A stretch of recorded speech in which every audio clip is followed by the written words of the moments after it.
إن الحمد لله نحمده ونستعينه ونستغفره ونعوذ بالله من شرور أنفسنا ومن سيئات أعمالنا ما يهده الله فلا مضل له ومن يضلله فلا هادي له أشهد أن لا إله إلا الله وحده لا شريك له وأشهد أن محمدا عبده وحبيبه ورسوله وعلى آله وأصحابه إلى يوم الدين. السلام علیکم. حضور محترم، برادران خیلی عزیز و گرامی،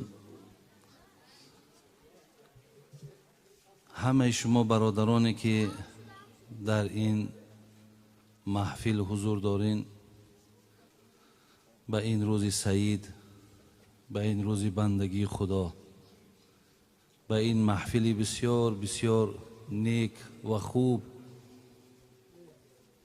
که عزیزان خدا می گفتن بهترین عمل که موصوف است نهی منکر و امر معروف است.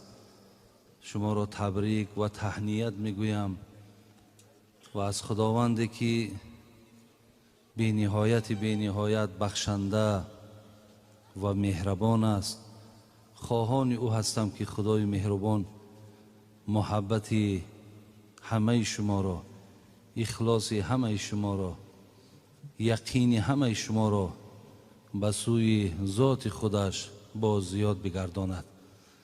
و از الله مهربان خواهان او هستم که خداوند مقصودها و مرامهای نیک شما را با فضل و کرمش حاصل بگرداند. و از خداوند مهربان خواهان او هستیم که برادرانی که در این نشست ما دست درازی کردن، اخلاص ورزیدن، سهم گذاشتن، خدای مهربان ایمانشان کامل و الله مهربان همیشه در پرده رحمت و عصمت خودش نگهبانشان باشد. ای محمد صلی الله علیه و سلم، عاشق دینی توییم، تا ابد پایبند آیینی توییم.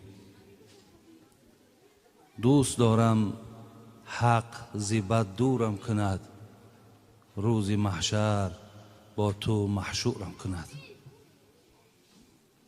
خداوند این بندگان خوبی خدا را رحمت و مغفرت کنند.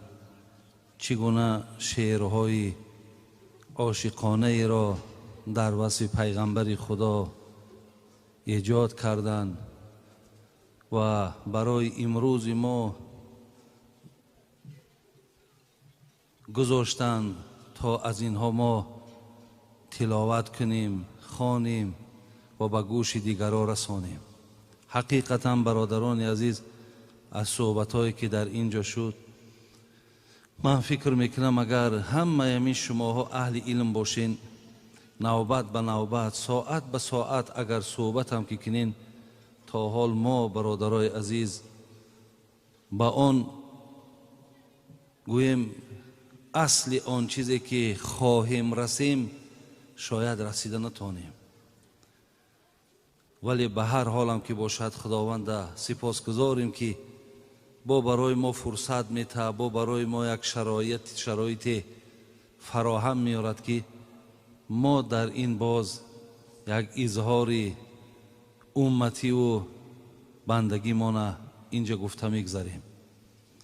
خداوند رحمت کند. نام محمد اقبال لاهروی را بسیار داملاها گرفتن، در حقشان دعای خیر کردن، از ایجادیاتش گفتن و در یکی از مصرع‌های خود محمد اقبال لاهوری می آمد: من چی گویم از تولایش که چیست، خشک چوب در فراق او گریست.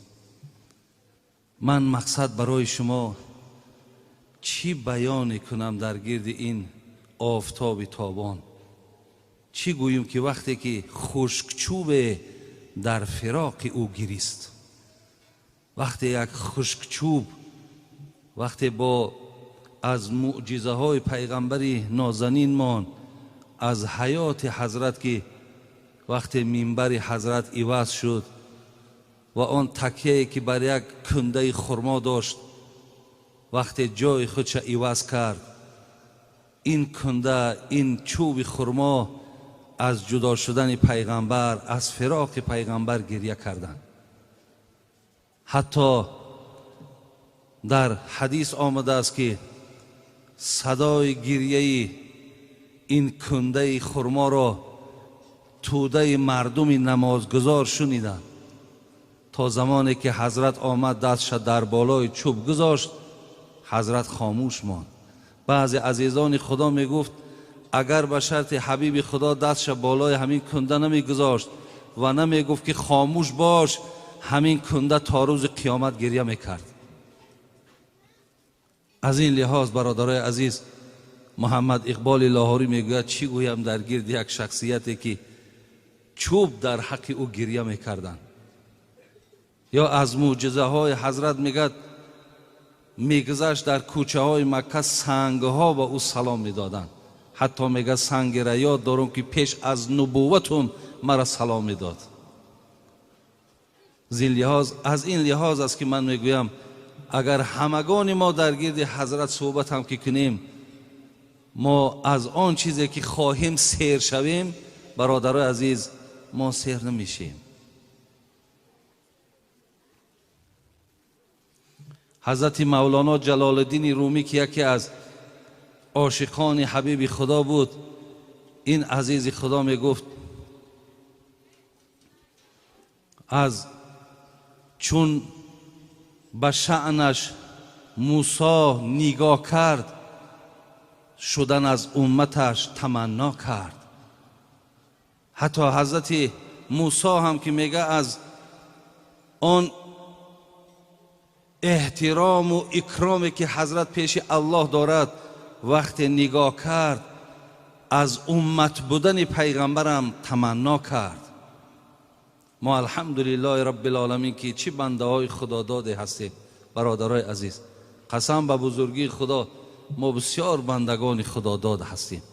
چگونه که خدامان گاه گاه میستیم میگیم خوش به حال خوشا چشمی که دیده در جهان روی محمد را، خوش میگیم به حال همون اصحابی که چهره زیبای پیغمبر را دیدن، دستشون در دست زیبای پیغمبر گذاشتن.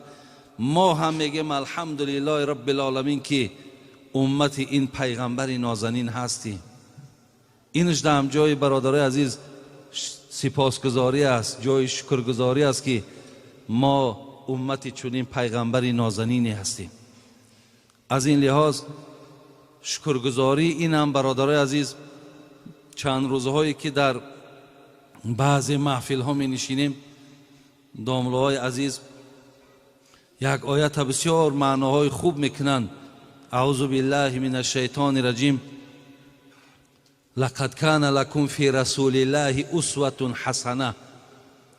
یعنی الله مهربان حیات پیغمبر برای ما اسوه حسنه گفته است. یعنی شما حیات پیغمبر برای خودتان الگو قرار دهید. یعنی برادرای عزیز، ما اگر خواهیم شکرگزاری این نعمت امتی را به جا بیاریم، پیغمبر ما بسیار راست قول بود، ما باید راست قول باشیم. پیغمبر ما بسیار پاک وجدان بود، ما باید پاک وجدان باشیم. پیغمبر ما بسیار بغیرت بود، ما باید بغیرت باشیم. پیغمبر ما بسیار با سخاوت بود، باید ما با سخاوت باشیم. پیغمبر ما هیچ لحظه از یاد خدا خالی نداشت، ما هم باید همیشه با یاد خدا باشیم. پیغمبر ما از الله ذوالجلال می ترسید، ما هم باید از الله مهربان می ترسیدگی باشیم. اینجا در برادرای عزیز از این محفل ها و از این جمع آمد ها و از این قدر تردد هایی که میبینن، مقصود فقط با یک شکمی سیر بلند شدن، این برادرای عزیز حاصل آن چیزی که در اینجا باید باشد معنا ندارد. ما اول خداوند سپاسگزاری کنیم و بعدا حقیقتا برای خودمان حیات پیغمبرمان الگو قرار دهیم. بعد انشاءالله در ما و شما خیر و نیکی های زیاده البته به وجود میاد. یک حدیثی را که من بیشتری وقت همیشه گوشزد میکنم و فقط بعضی حکمت هایی که در این حدیث هست برای شما میگویم، بعدا دعا میکنیم. جناب امام بزار این حدیث روایت میکند، حتی شیخ البانی هم بگیم با صحت بودن این حدیث هم دلالت کردند.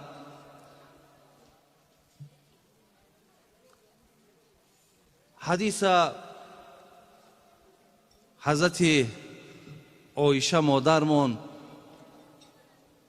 میفرماید: لما رأیت من النبی صلی الله علیه و سلم طیب نفس، یک روز دیدم حال پیغمبر بسیار بسیار خوش است. یعنی در سیمای پیغمبر یک آسودگی را دیدم، یک آرامی را دیدم، یک وقتی خوشی را در سیمای حضرت دیدم. همیشه پیغمبری خدا که بسیار مسئولیت های زیاد داشتند، بسیار بسیار به دعوت که مشغول بودند، همیشه خسته بودند. میگه این دفعه که بسیار حالش خوب یافتم، حضرت عایشه مادرمان در حال میگه گفتم یا رسول الله ادعو الله لی. میگه گفتم ای پیغمبر نازنین، اکی حالت هم میبینم بسیار حالت گوارا و خوبه، در حقم یک دعا کن. پیغمبر نازنین هم در حال دستش برداشت گفت اللهم اغفر لعایشه ما تقدم من ذنبها و ما تأخر و ما اسرت و ما اعلنت. میگه دستش برداشت گفت خدای مهربان، عایشه را هر یک کمبود و لغزش و خطایی که کرده است الله مهربان مغفرتش بگردان. وقتی میگه عایشه این دعای زیبا را از جانب شوهرش از این پیغمبر نازنین که شنید، میگه فضحکت عایشه حتی سقطت رأسها فی حجزها من الضحک. اون قدر میگه حال حضرت مادرمان عایشه خوشنود چید، آنچنان میگه تبسم کرد که حتی آمد میگه سر عایشه میگه در بغل پیغمبر خدا آمد. بعد حضرت میگه گفتش ایسرک دعایی. عایشه گفت همین دعای ما وقت خوش کرد، بسیار خوشنود چیدی از دعای ما. میگم مادرمان گفت بله ای حبیبی خدا، از دعای تو من بسیار خوشنود شدم. پیامبرمان در اینجا چی گفت برادر عزیز؟ گفت والله انها لدعوت لامتی فی کل صلات. گفت ای عایشه همین دعایی که من در حق تو کردم و الله مهربان قسم در هر یک نمازم در حق امتم همین دعا را من میکنم، برای تمام امت این دعا را من میبخشم. برادران عزیز و گرامی، حقیقتا پیغمبری که در حق ما دعاگو، برای ما آب چشم میرازندگی، آخران لحظه ها که این للموت سکرات، از برای مرگ بسیار سختی ها وجود دارد، حضرت سختی ها را یک طرف کردن و عزیزای خدا میگم بود تا زنده آن حبیبی ودود در غم عاصیان امت بود. وقتی آخر سختی جان دید گفت ای پروردگار عرش مجید، سختی جان اگر چنین باشد امتانم مطیق این باشد، سختی جان امتان من بگذار جمله را به جان من. ای خدای مهربان، این سختی، این قدر سختی ها مرگ که داشته باشد که من چشیدم، الله مهربان همه سختی های جان امت من در جان من بگذار این سختی ها را من تحمل کنم. ما برادرای عزیز این خیل پیغمبری داریم که تمام حتی غم جان خوردن ما را میخوره. تمام آن مشکلات و مصیبتی که در دنیا و آخرت داریم حضرت هم برابر ما او سختی ها را میچشه.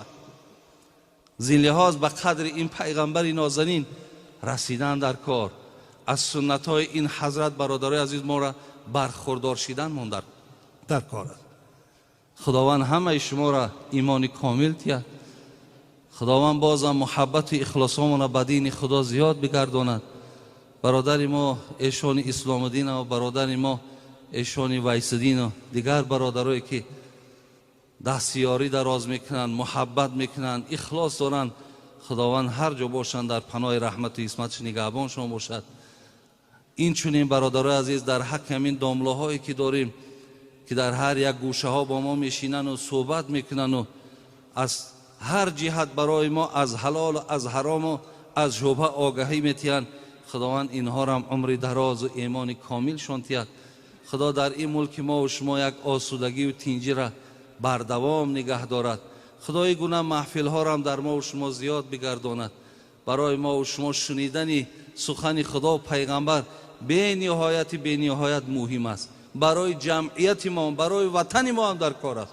این صحبت ها برادرای عزیز نه تنها خیر یک همین محفل است، این خیر تمام جمهوری ما است. ربنا فاغفر لنا ذنوبنا و کفر عنا سیئاتنا و توفنا مع الابرار یا ارحم الراحمین. السلام علیکم. سلامت باشن حضرت